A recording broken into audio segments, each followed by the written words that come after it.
നമസ്കാരം guys, Kerala to Kashmir യാത്ര ഇപ്പോൾ എവിടെയാണ് എത്തിയിരിക്കണമെന്ന് വെച്ചാൽ നമ്മൾ തമിഴ്നാട്ടിലെത്തി. പാലക്കാടൊക്കെ കൂടിയിട്ട് നമ്മൾ ഇങ്ങോട്ട് പോകുന്നു. പക്ഷേ ഇവിടെയും ചൂടിനൊരു കുറവില്ല കേട്ടാ. പിന്നെ നമ്മൾ നിൽക്കണത് എവിടെയെന്ന് വെച്ചൊരു വിജനമായ പ്ലേസ് എന്ന് വേണമെങ്കിൽ പറയാം. മൊത്തം കാട് ഇതുണ്ടോ, മൊത്തം കാടായിട്ടുള്ള സ്ഥലം. പിന്നെ നമ്മൾ കുറേ നേരം നടക്കണം. ഇന്നലെ കുറേ പേര് പറഞ്ഞ് എൻ്റെ പേര് പറയണമെന്ന് പറഞ്ഞു. പിന്നെ അവരെ ഞാൻ മറന്നു നൈസായിട്ട്. അപ്പോൾ എല്ലാവരും ഒന്ന് ക്ഷമിക്കണം. പിന്നെ ഇവിടെ നിന്ന് കുറച്ചങ്ങോട്ട് പോയി കഴിഞ്ഞാൽ ടൗൺ കിട്ടുമെന്ന് പറഞ്ഞു. ആ ടൗൺ ലക്ഷ്യം വെച്ചിട്ടാണ് ഇപ്പം നമ്മൾ നടന്നുകൊണ്ടിരിക്കണത്. കുറച്ചും കൂടി അങ്ങോട്ട് പോയാൽ ടൗൺ കിട്ടും. അവിടെ ചെന്നിട്ട് ഇനി വെള്ളം മേടിച്ച് കുടിക്കണം. ഇവിടെ ഇന്ന് ബസ്സും പ്രൈവറ്റ് ട്രാൻസ്പോർട്ട് ഒന്നും നമ്മൾ യൂസ് ചെയ്തിട്ടില്ല കേട്ടോ. ഇന്ന് നമ്മൾ മൊത്തം ലിഫ്റ്റ് അടിച്ചാണ് വന്നേക്കണത്. പിന്നെ അത്യാവശ്യം ലിഫ്റ്റ് കിട്ടിയിട്ടുണ്ട്.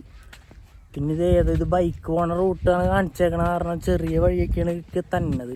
ഇത് മൊത്തം ഒരു ഗ്രാമപ്രദേശം എന്ന് പറയില്ലേ, ഇടങ്ങേറ് പ്ലേസ് പോലത്തെ സ്ഥലത്ത് കൂടിയാണ് ഇപ്പോൾ നമ്മൾ പോയിക്കൊണ്ടിരിക്കുന്നത്.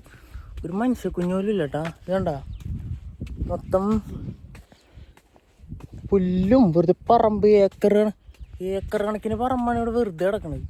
നേരെ പുല്ലൊന്നും പിടിക്കാണ്ട് വെറുതെ നിരപ്പായിട്ട് അങ്ങോട്ട് കിടക്കണം.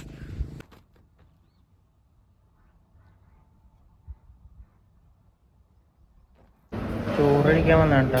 ഇവിടുത്തെ അരി നോക്കി, ഇവിടുത്തെ അരിക്കൊരു ബിരിയാണി അരി പോലെ ഇരിക്കണം, പക്ഷെ ബിരിയാണി അരി അല്ല. പിന്നെ പരിപ്പുണ്ട്. ഇതെന്തിട്ടാന്ന് അറിയുമ്പോൾ കേട്ടോ.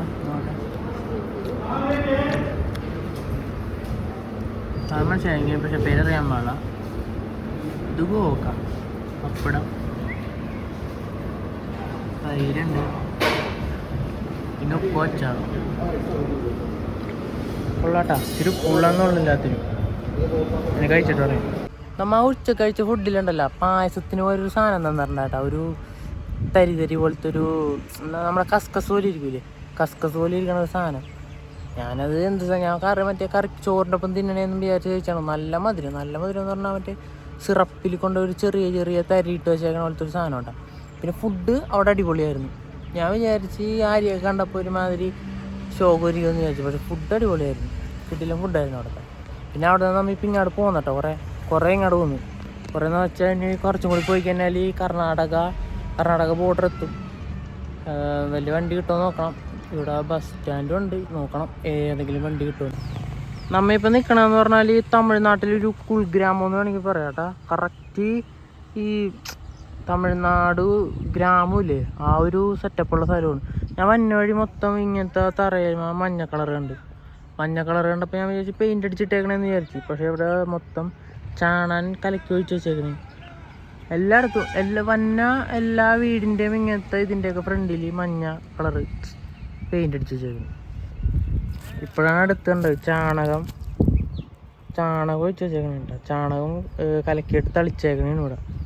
കോലമൊക്കെ അടിച്ചിട്ടുണ്ട്. പിന്നെ അങ്ങോട്ട് പോയി കഴിഞ്ഞാൽ മെയിൻ റോഡ് ഇട്ട് പിന്നെ അവിടെ പോയിട്ട് വണ്ടി വല്ലതും കിട്ടാൻ നോക്കണം. ചോളത്തിൻ്റെ കൃഷിയാണ് അവിടെ കാണുന്നത്. ചോളം, പിന്നെ ഇവിടെ വാഴ, ഇങ്ങനത്തെ കുറേ കൃഷിയൊക്കെ ഇവിടെ ചെയ്യുന്നുണ്ട്. ഇവിടെ മിക്കയിടത്തും ഇങ്ങനെ കൃഷി ഫാക്ടറി ഏരിയയൊക്കെയാണ് ഇവിടെ. വാഴ എല്ലായിടത്തും ഉണ്ട്, വാഴയും തെങ്ങും. പിന്നെ അതിൻ്റെ ഇടയിൽ തണ്ണിമത്തനങ്ങാണെന്ന് തോന്നുന്നു. മത്തങ്ങയെന്ന് തോന്നുന്നു. തറയിൽ നട്ടേക്കണത്. അതിൻ്റെ ഇടയിൽ ചെറുതായിട്ട് കോണും.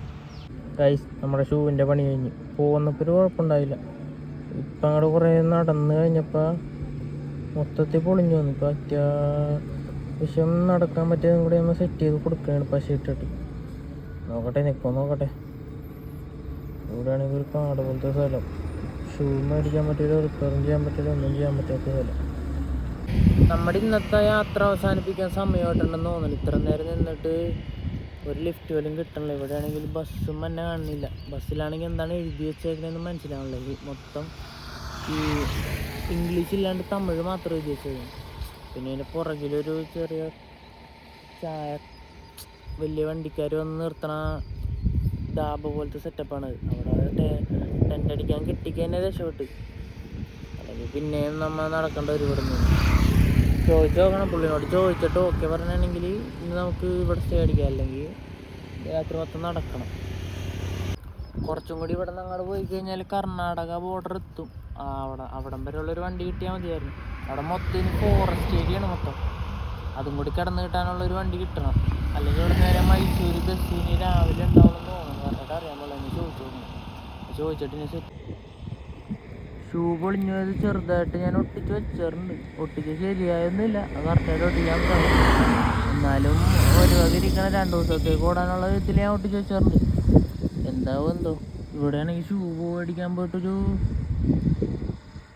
വേറൊരു കടയും കാണില്ല ഇവിടെ. ഇത് ഹൈവേ കൂട്ടത്തെ സ്ഥലമാണ്. അമ്മ ഇവിടെ കയറി ചോദിച്ചു, ഒന്നല്ലെങ്കിൽ ഇതേ ഈ ഭാഗത്തായിട്ട് അടിച്ചോന്ന് പറഞ്ഞാൽ, അല്ലെങ്കിൽ അവിടെ ആയിട്ട് രാത്രി ടെൻ്റ് അടിച്ചോന്ന് പറഞ്ഞു. നോക്കണം, കുറച്ച് നേരം കൂടി കഴിഞ്ഞിട്ട് നല്ല ഒരു സ്പോട്ടും കൂടി നോക്കിയിട്ട് നമുക്ക് ടെൻ്റ് അടിക്കാമെന്ന് വിചാരിച്ചിരിക്കണേണ്.